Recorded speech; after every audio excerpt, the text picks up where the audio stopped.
तो 3 नवंबर भारतीय test team के इतिहास का एक और ऐसा दिन बन गया है जिसे कभी कोई याद नहीं करना चाहेगा। आज भारतीय टेस्ट टीम का बचा खुचा सम्मान भी खत्म हो गया। न्यूजीलैंड ने 3 टेस्ट मैचेस की सीरीज में शुरुआत के 2 मैचेस जीतकर ये सीरीज तो अपने नाम पहले ही कर ली थी।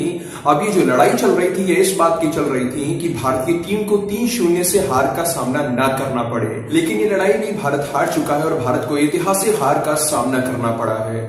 भारत अपनी ही धरती पर 3-0 से एक टेस्ट सीरीज हार गया है और ऐसा भारतीय टेस्ट क्रिकेट के इतिहास में पहली बार हुआ है जब भारत इस तरह से पूरी सीरीज हार गया है। मतलब एक भी मैच नहीं जीता, 3-0 से हम हारे हैं। नहीं तो आज तक जितनी भी टीम भारत की धरती पर टेस्ट मैचेस खेलने के लिए आई हैं, किसी ने भी भारत को क्लीन स्वीप करके नहीं हराया था। लेकिन न्यूजीलैंड के कप्तान टॉम लैथम और उनकी पूरी टीम की प्रशंसा करनी पड़ेगी कि उन्होंने असंभव दिखने वाले कार्य को भी संभव करके दिखा दिया। और वो भी तब करके दिखाया जब न्यूजीलैंड की टीम श्रीलंका से बहुत बुरी तरीके से हार चुकी थी। श्रीलंका और न्यूजीलैंड के बीच 2 टेस्ट मैचेस की सीरीज खेली गई थी और दोनों ही मैच न्यूजीलैंड बुरी तरीके से हारा था। लेकिन उसके बाद भी टॉम लैथम ने अपनी टीम के अंदर जोश जगाया, उन्होंने अपनी टीम के अंदर आत्मविश्वास जगाया और उसी का फल यह है कि उन्होंने इतनी जबरदस्त वापसी करते हुए अब भारत जैसी अजेय टीम को उसकी ही धरती पर आकर पटकने दे दी है।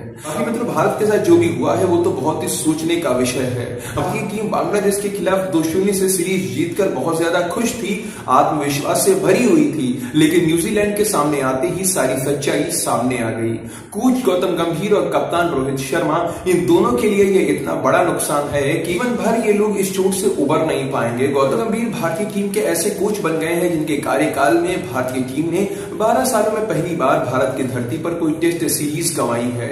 फिर उसके बाद पूरे टेस्ट क्रिकेट के इतिहास में ऐसा पहली बार हुआ कि भारतीय टीम अभी स्वीप हो गई, पूरी सीरीज का एक मैच भी नहीं जीत पाई है। भारतीय टीम का सुपड़ा साफ हो गया है। यही हाल रोहित शर्मा का भी है। उनकी कप्तानी में ये बहुत ही शर्मनाक रिकॉर्ड उन्हें मिल गए हैं। पहली बार भारत को ऐसी पराजय का सामना करना पड़ा है और इसीलिए लोग रोहित शर्मा और गौतम गंभीर इन दोनों को कभी शायद माफ भी न कर पाए। शुरुआत के 2 टेस्ट मैचेस में हारने के बाद ऐसा लग रहा था कि तीसरा टेस्ट मैच भारतीय टीम ही जीतेगी, क्योंकि टेस्ट मैच सीरीज के लिए बिल्कुल जरूरी नहीं रह गया था, इसका कोई मतलब नहीं था। लेकिन वर्ल्ड टेस्ट चैंपियनशिप के फाइनल में पहुंचने के लिए इसे जीतना जरूरी था और तीसरे मैच में ऐसा लग भी रहा था कि हम जीत सकते हैं, क्योंकि इस सीरीज में पहली बार था जब भारतीय टीम पहली पारी में बढ़त बना पाई थी। लेकिन दूसरी पारी में आकर सब कुछ खराब हो गया।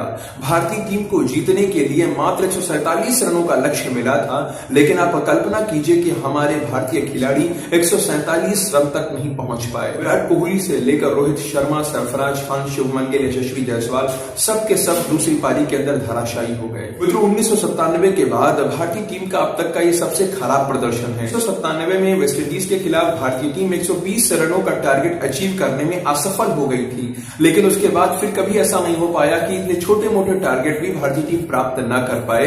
लेकिन उसके बाद अब 2024 में फिर से ऐसा मौका आया है जब भारतीय टीम इतना छोटा टारगेट भी अचीव नहीं कर पाई और शर्मनाक पराजय का सामना करना पड़ गया। इस तीसरे टेस्ट मैच में गेंदबाजों ने तो अपनी पूरी जान लगाई। रविंद्र जडेजा से लेकर वाशिंगटन सुंदर सभी ने कमाल करके दिखाया।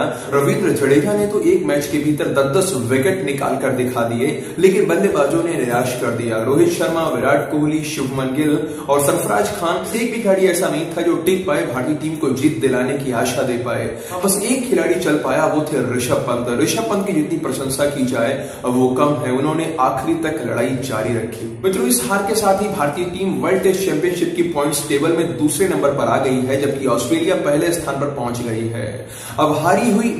अब इसी हारी हुई टीम को ऑस्ट्रेलिया के खिलाफ बॉर्डर गावस्कर ट्रॉफी भी खेलनी है और वहां पर हमें 5 में से 4 मैचेस जीतने ही पड़ेंगे किसी भी मूल्य पर, अगर हमें वर्ल्ड टेस्ट चैंपियनशिप के फाइनल में प्रवेश करना है।